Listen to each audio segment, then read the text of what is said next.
یا عرب کنٹریز ہیں تو وہ اس کو ریکگنائز کر لیں. اور تیسری بات میں نے یہی لکھی کہ یو اے ای جو ہے وہ سیکنڈ موسٹ ورلڈ کنٹری ہے جی سی سی ورلڈ یا عرب ورلڈز میں. تو سوڈان، لبنان اور کافی ادر کنٹریز جو ہے وہ مسلم ورلڈس کے، تو انہوں نے اسرائیل کو ریکگنائز کیا ہوا ہے. اور سعودی عربیہ جو ہے وہ بھی ایک سافٹ کارنر رکھتا ہے اسرائیل کے لیے. اور یو اے ای اور اسرائیل کے درمیان جو بھی آپ کی ٹرانسپورٹیشن آف گوڈز ہوتی ہے وہ سعودی عربیہ کی جو ہے وہ ایئر وے یوز ہوتے ہوئے جو ہے وہ ایئر اسپیس یوز کرتے ہوئے جو ہے وہ ٹرانسپورٹیشن ہوتی ہے. اب یو اے ای کے کیا آبجیکٹیوز ہیں، تو اوپر آپ لوگوں نے سیلنٹ فیچر سے ہی آپ لوگوں کو معلوم ہو گیا ہوگا کہ ڈیفینس اینڈ ٹیکنالوجی کولیبوریشن. چونکہ کرنٹلی یو اے ای جو ہے وہ نان اسٹیٹ ایکٹر سے کافی زیادہ تھریٹنڈ ہے، تو اس لیے اس کو ضرورت ہے کہ وہ ایک ویل ڈیولپڈ ڈیفینس اور ٹیکنالوجی سسٹم جو ہے وہ اپنائے. دوسری چیز یہ کہ تھریٹ آف ایران کا کیسے تھریٹ ہے. ایران جو ہے وہ ایک شیعہ اسٹیٹ ہے اور ہمیشہ اس کی ٹسل رہی ہے عرب کنٹریز کے ساتھ. تو اب یہاں پر بھی جو ہے وہ ظاہر سی بات ہے ایران جو ہے وہ دونوں کی کامن اینیمی ہے. تو اس لیے دوسرا آبجیکٹو یو اے ای کا یہ بھی ہو سکتا ہے کہ اسے تھریٹ آف ایران ہے تو وہ جو اسرائیل کے ساتھ جو ہے وہ ایگریمنٹ میں رہتے ہوئے ایران کے خلاف جو ہے وہ ایک کافی اچھی مزاحمت پیدا کر سکتا ہے. Third thing is threat of Turkey. Turkey میں بھی تھریٹ ٹو عرب نیشنز، چونکہ جو ہے وہ ابھی کافی زیادہ ترقی میں آ رہا ہے ٹرکی. اور ٹرکی کا بھی مطلب یہی ایم ہے کچھ حد تک کہ وہ جو ہے وہ عرب اسٹیٹس کو اپنے کنٹرول میں لے لے. تو اب یہاں پر اگر اسرائیل یو اے ای کے ساتھ ہو جائے تو پھر یہ چیز کافی زیادہ جو ہے وہ مشکل ہوگی ان کے لیے. اب اس کے بعد both Israel and U A E are اچھا objectives of the U S کے کیا آبجیکٹیوز ہیں اس میں.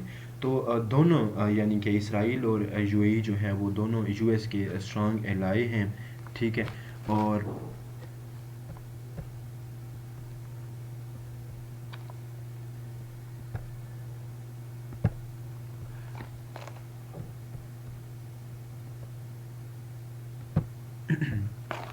دونوں جو ہے وہ اسٹرانگ ایلائی ہیں اسرائیل اور you A E U S کے. اور یو ایس بھی چاہتا ہے کنٹینمنٹ آف ایران کا جو ہے وہ راستے سے ہٹانا چاہتا ہے. اور یہ ہمیشہ سے ہی وائٹ ہاؤس کی وش رہی ہے کہ وہ جو ہے وہ یو اے ای اور یو ایس دونوں کو جو ہے وہ کلوزر لے کے آئے. اچھا، promotion of the U S interest, ظاہر سی بات ہے جب یو اے ای اور اسرائیل دونوں اکٹھے ہوں گے تو اس کے بعد کیا ہوگا کہ یو ایس کے انٹرسٹ آٹومیٹکلی جو ہے وہ پروموٹ ہوں گی. اسرائیل کا ہمیشہ ڈیفینس کیا ہے یو ایس نے، اور جب کبھی بھی جو ہے وہ اسرائیل کے خلاف کوئی بھی پالیسی آئی ہے تو یو این میں as a veto power U S نے ہمیشہ اس کو ویٹو کیا ہے اور ہمیشہ سے ہی جو ہے وہ پروٹیکٹ کرتا آیا ہے اسرائیل کو، ٹھیک ہے. اور ہمیشہ سے ہی جو ہے وہ یو ایس کی یہ کوشش رہی ہے کہ باقی جتنے ممالک ہیں وہ اسرائیل کو ریکگنائز کریں اور گریٹر اسرائیل کی پالیسی جو ہے وہ اپنائی ہے ہمیشہ یو ایس نے. اب اس کے بعد امپلیکیشنز کیا ہوں گی، اس کے بعد کیا جو ہے وہ چیزیں ہمارے پاس امپلیکیٹ ہوں گی. تو increasing normalization relation of Arab Israel, ٹھیک ہے. جو عرب کنٹریز ہیں ان کے درمیان اور اسرائیل کے درمیان جتنے بھی یہ ان کے تعلقات ہیں وہ جو ہیں وہ نارملائز ہوں گے. لبنان، ایجپٹ، جارڈن جو ہیں وہ بھی یہ چاہتے ہیں کہ ان کی جو ہے وہ اسرائیل کے ساتھ اچھے ریلیشن ہوں، یعنی کہ ایک سافٹ کارنر رکھتے ہیں. دوسری چیز اس میں ہے کنٹینمنٹ آف ایران کی جو ہے وہ، چونکہ ایران بھی ابھی جو ہے وہ اپنے الائز کو کافی زیادہ سپورٹ کر رہا ہے. بشار الاسد ہو گیا، عراق میں بھی کافی ساری مطلب وہ جو ہے وہ اس طرح کے گروپس کو سپورٹ کر رہا ہے، حزب اللہ کو. تو یہ ساری کی ساری جو ہے وہ تھریٹ ہیں عرب ورلڈس کے لیے بھی اور اسرائیل کے لیے بھی. تو وہ سارے مل کے جو ہے وہ ایران کے خلاف جو ہے وہ کھڑے ہونا چاہتے ہیں. تیسری چیز میں ہے ویپنائزیشن ان مڈل ایسٹ. ظاہر سی بات ہے اسرائیل جو ہے میجر ملٹری پاور ہے، نیوکلیر پاور بھی ہے، خواہ اس نے جو ہے وہ شعاع. اچھا، تو ایران دوسری طرف جو ہے وہ بھی اپنے ملٹری کے اوپر کافی زیادہ انویسٹ کر رہا ہے، ایک اسٹرانگ میزائل سسٹم کی طرف جو ہے وہ جا رہا ہے. تو ایک ویپنائزیشن کا جو کلچر ہے وہ مڈل ایسٹ میں کافی زیادہ جو ہے وہ عروج کو جائے گا. اور ہم نے پہلے بھی کہا کہ سعودی عربیہ جو ہے وہ یو ایس اے اس ڈیل کے تحت جو ہے وہ F-35 فائٹر جیٹس بھی خریدے گا. تو ویپنائزیشن جو ہے وہ کافی حد تک آگے کو جائے گی.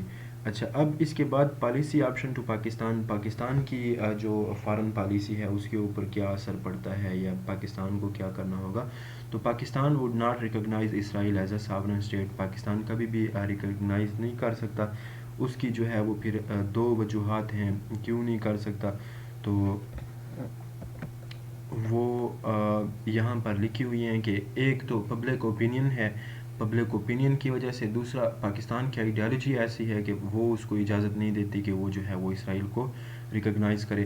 اور تیسری چیز جو یہاں پہ لکھی ہوئی ہے وہ یہ ہے کہ یہ ریلیجیس بیلیف ہے مسلمانوں کا کہ جو آخری قرب قیامت جو ایک جنگ ہوگی تو وہ اسرائیل اور مسلم امہ کے درمیان ہوگی.